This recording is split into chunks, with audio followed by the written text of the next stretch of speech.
आज जो union budget पेश किया गया माननीय वित्त मंत्री साहिबा के द्वारा, बड़े दुख से कहना पड़ रहा है कि उसमें पंजाब का कोई नामो निशान ही नहीं है। इससे पहले 26 जनवरी की झांकी पंजाब की गायब थी, रिपब्लिक डे से पंजाब गायब था, अब देश के बजट से पंजाब गायब है। ये समझ नहीं आती कौन सा बदला ले रहे हैं ये पंजाबियों से। हमने, क्योंकि बॉर्डर स्टेट है, हमने 1000 करोड़ रुपए की मांग की थी कि बीएसएफ उनको अपग्रेड करने के लिए, मॉडर्नाइजेशन करने के लिए बॉर्डर की, क्योंकि ड्रोन वगैरह बहुत आते हैं, एंटी ड्रोन सिस्टम लॉन्च करने के लिए, उसका नाम भी नहीं लिया गया। हमने प्री बजट जो डिमांड्स मांगते हैं राज्यों से, हमने उसमें मेंशन किया था कि वंदे भारत श्री अमृतसर साहब से और बठिंडा से जो है दिल्ली के लिए, उसका नाम भी नहीं लिया गया। जब मैं बतौर मेंबर पार्लियामेंट वहाँ लोकसभा में था तो मैंने एक आइडिया दिया था जो कि रेलवे मंत्री साहब ने एक्सेप्ट भी किया था कि रिलीजियस टूरिज़्म के लिए बहुत एक 5 तख्तों को जोड़ने वाली एक ट्रेन चले, जो अभी तो जो श्री अमृतसर से नांदेड़ साहब जाती है उसकी 2-2 महीने की बुकिंग है।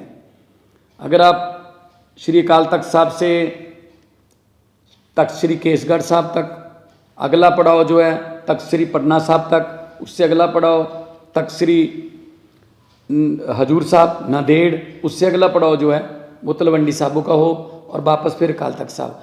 तो ये ऐसी ट्रेन जिसमें लाखों जो एनआरआईज भी हैं वो भी 5 तख्तों के दर्शन करना चाहते हैं, लेकिन उनको बहुत दिक्कत होती है, कोई नामो निशान नहीं है उसका।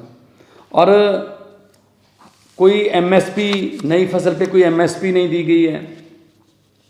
हमने कहा था कि 1500 रुपये पर एकड़ जो पराली जलाने की समस्या है उसमें 1500 रुपये पर एकड़ सेंटर दे दे, बाकी हम दे देंगे, लेकिन उसका भी नाम नहीं लिया गया। किसानों को तो मतलब अपने हाल पे छोड़ दिया गया, किस्मत पे छोड़ दिया गया है। और हम कॉलेज बना रहे हैं, 16 नए मेडिकल कॉलेज बना रहे हैं। इन्होंने कहा है कि जी कि नर्सिंग कॉलेज खोलेंगे, कब से खोलेंगे, कब से वो चल रहे होंगे, कोई उसमें डिटेल नहीं है।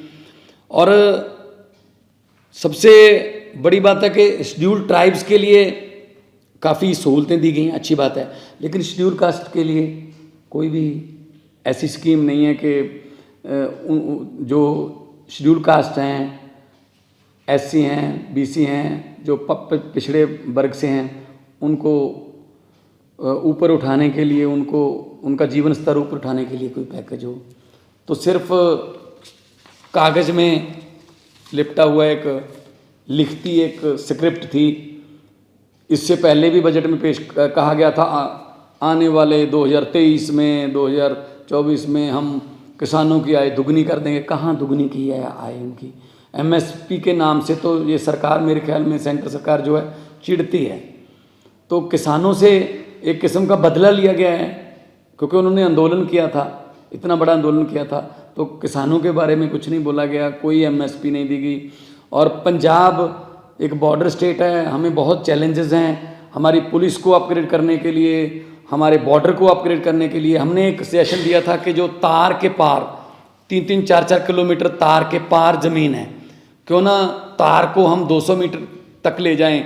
इंटरनेशनल लॉ है कि 150 मीटर तक आप लेके जा सकते हो, लेकिन हम कहते हैं 200 मीटर तक ही ले जाओ, ताकि जो तार के पार जिनकी ज़मीन है वो किसान जो हैं उनको आई कार्ड दिखा के, और बीएसएफ का भी टाइम उनकी फिस्किंग में, तलाशी लेने में जाता है, बीएसएफ खुद जाती है खेती करवाने के लिए, तो कि 200 मीटर तक तार ले जाएं तो बहुत सी ज़मीन जो है वो तार से इधर आ जाएगी, बहुत किसानों को फ़ायदा हो जाएगा। उसका कोई मेंशन नहीं किया गया। तो मुझे तो लगता है ये कोई बदला ले रहे हैं पंजाब से, लेकिन पंजाब जो है वो एक ऐसी स्टेट है जिसने 90% कुर्बानियाँ देश को आज़ाद करवाने में और अभी भी देश की आज़ादी को कायम रखने में हम कुर्बानियाँ दे रहे हैं। तो ऐसा पंजाब के साथ अन्याय जो है वो अच्छा नहीं है। और हम जब डिमांड फॉर ग्रांट्स बजट पे डिबेट चलेगी तो हमारे जो साथी सांसद हैं राज्यसभा में, हम ये बातें माननीय वित्त मंत्री जी को याद कराएंगे कि पंजाब को आप देश का हिस्सा मानो, पंजाब को देश में से मनफी नहीं कर सकते, क्योंकि पंजाबी हैं जो पूरे देश को खाना भी खिलाते हैं, पंजाबी हैं जिन्होंने हरा इनकलाब ला के देश को अनाज के मामले में जो आत्मनिर्भर बनाया था। तो अब उनको ऐसे छोड़ना, लावारिस छोड़ना अच्छी बात नहीं।